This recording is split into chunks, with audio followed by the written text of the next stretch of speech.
like an interview with you. I wanted to because of a research paper that we had to do last year, and it's involved in like reaching out to the youth about HIV and AIDS.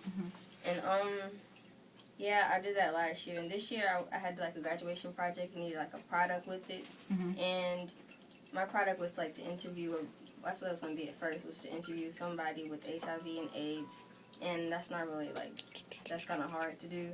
So my teacher helped me out and, you know, helped me out and maybe like, I just choked. Come to like you or whatever about the graduation project. I froze. I choked. What do you want to do? What do you want to do? Ask your questions. Oh yeah. And then it's going to be like HIV AIDS, stuff like that. Okay.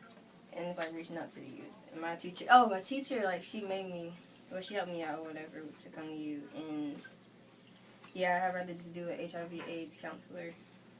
Okay. Alright, so my first question was, what made you decide to counsel with HIV and AIDS, and how has it changed you as a person? Okay. Like I was saying before, I always tell people I don't think this is something, well, it's not something that I ever thought I would be doing. When I was in undergrad and college, doing HIV and AIDS was never anything that I actually thought I would do. I actually majored in Spanish and international business. But my master's degree is in public health. And so I've been doing public health for about 12 years, HIV specifically for 8 years, since 2005. I started out doing family planning with high school students. I was a school-based counselor at a high school, so I did family planning and STD type counseling with mostly first-generation college students. So that was where I got my background in STDs and HIV and things like that. But then I moved to Charlotte, and when I moved to Charlotte, I actually got my first job doing specifically HIV in Rock Hill at Catawba Care. When I was there, I did mostly outreach community type work, testing and counseling in communities and presentations in colleges and high schools and just different community type stuff.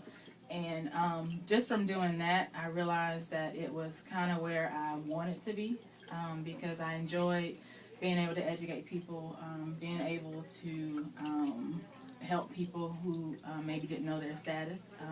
Because what I do, and I don't know if you're going to ask me this later or not, but I might be going ahead of what you're going to ask me. But a lot of times people don't know their status. A lot of times people are afraid to come in and get tested because they don't want to know.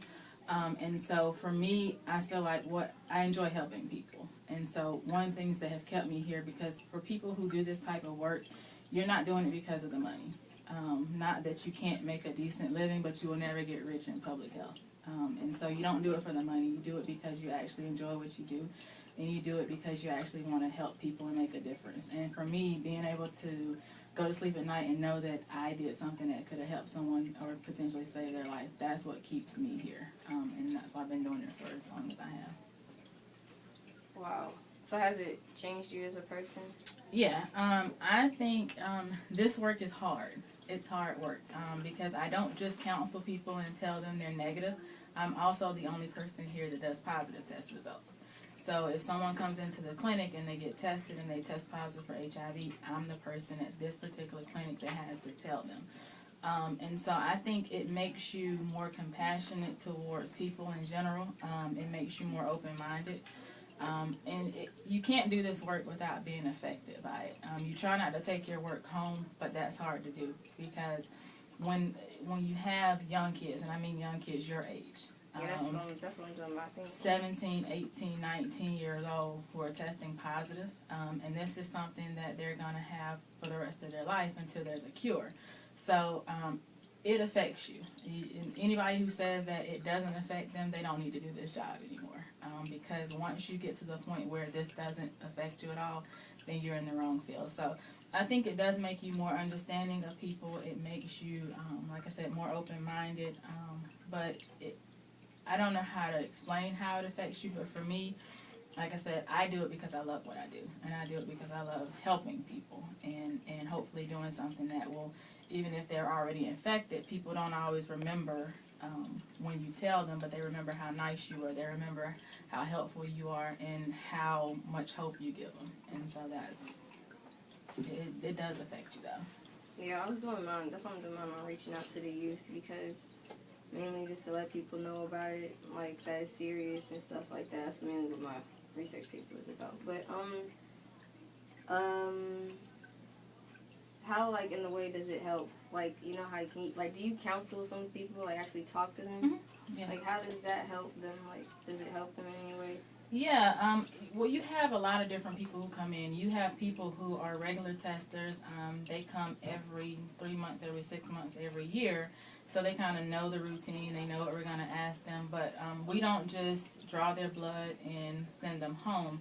We do have to do what we call risk reduction counseling with them. So we go over who their partners have been, what type of sex they're having. We try to educate them on how to make better decisions around sex, so that they are not potentially infecting themselves or potentially exposing someone else to something that they don't know. But you have a lot of people who come in here, even though HIV has been around for as long as you've been here. For some people who are older, it's a new disease, and so they don't know as much as they think they know about HIV. A lot of people, we don't talk about it as much. There's a lot of stigma around HIV, and so they don't know who to ask questions, or they don't want to ask what, quote unquote, a dumb question. And so a lot of people just don't ask and they don't know.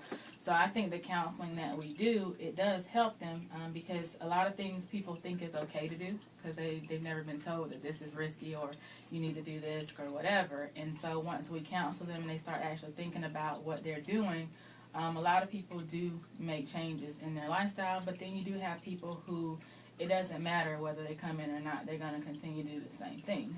A lot of people use this test as prevention, and it's not prevention.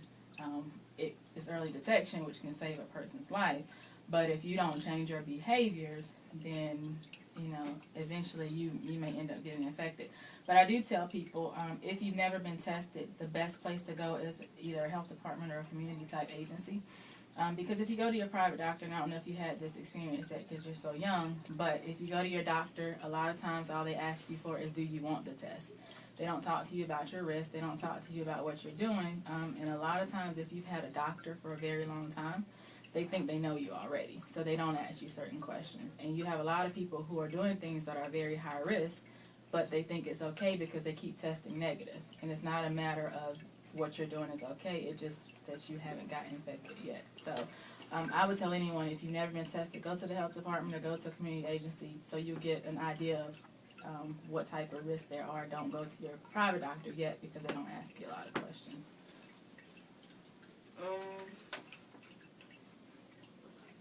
How do, like, some of the people that come in, like, how do they feel about it? Well, I know they probably feel bad, but how do they feel about it, and, like, do they feel like their lives have changed since, like, it happened?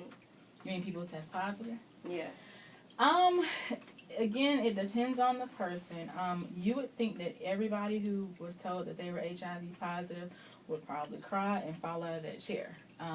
But a lot of people are very numb to it, particularly people your age. Because it's always been around. We first learned about it in the early 80s, so if you were born in when were you born, in the 90s? 96. Oh gosh, I'm old. If you were born in the 90s, you've always grown up with it, and you see people living with it. You don't remember in the 80s when people were dying with HIV, when there was one medicine, and if that medicine didn't work, then you prepared people to die. So in the 80s, the person who did my job, we weren't really counseling people to live. We were preparing people to die. And so there's what we call a burnout, because you've heard all the messages, you see people, there's people like Magic Johnson. It's great that he's living with HIV, and that's great. He shows you that you can live, but then the flip side is people think it's not that serious. And so you have a lot of people You have a lot of people who come here and when you tell them they're positive, they're like, okay, can I get my medicine now? And then they go about their day. It's kind of like it didn't even affect them. They don't realize that, yes, there's medicine that can help you live, but this is a life-changing thing. And that, there's side effects to that medicine. Yeah, people like my age that take it as a joke or anything, or just be like, no, I don't really have it. There's very nonchalant people. You have people who just don't seem to care. It's just like you told them that they had diabetes or something. Then you do have people who are very upset, who do care, who do want to do something about it. And it kind of depends on the person. I've had people who I've told and they've cried and, you know, they can't hardly keep themselves together before they can get out of my office. Then I have people who I tell and it seems like it doesn't affect them at all. So it kind of depends on the person. But unfortunately, in your age group, we have more who seem to be very unaffected by it. And I think a lot of that has to do with because you guys have seen HIV all your lives and you see people living with it and it's not a big deal to you. Well, what do you think the approximate percentage of young, like, patients that, like, come in, like out of all the people, like, looks like?